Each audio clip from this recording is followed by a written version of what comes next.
కీర్తనల గ్రంథము 24వ అధ్యాయము. దావీదు కీర్తన.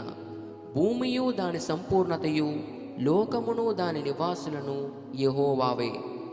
ఆయన సముద్రముల మీద దానికి పునాది వేసెను, ప్రవాహ జలముల మీద దాని స్థిరపరచెను. యెహోవా పర్వతమునకు ఎక్కదగిన వాడెవడు?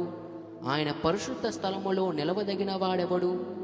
వ్యర్థమైన దాని యందు మనసు పెట్టకయు, కపటముగా ప్రమాణము చేయకయు, నిర్దోషమైన చేతులను శుద్ధమైన హృదయమును కలిగి యుండువాడే. వాడు యెహోవా వలన ఆశీర్వాదము నొందును, తన రక్షకుడైన దేవుని వలన నీతిమత్యము నొందును. ఆయనను ఆశ్రయించువారు, యాకోబు దేవా, నీ సన్నిధిని వెదుకువారు అట్టివారే. గుమ్మములారా, మీ తలలు పైకెత్తుకొనుడి. మహిమగల రాజు ప్రవేశించినట్లు పురాతనమైన తలుపులారా, మిమ్మును లేవనెత్తుకొనుడి.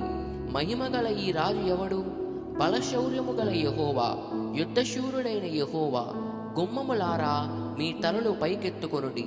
పురాతనమైన తలుపులారా, మహిమగల రాజు ప్రవేశించినట్లు మిమ్మును లేవనెత్తుకొనుడి.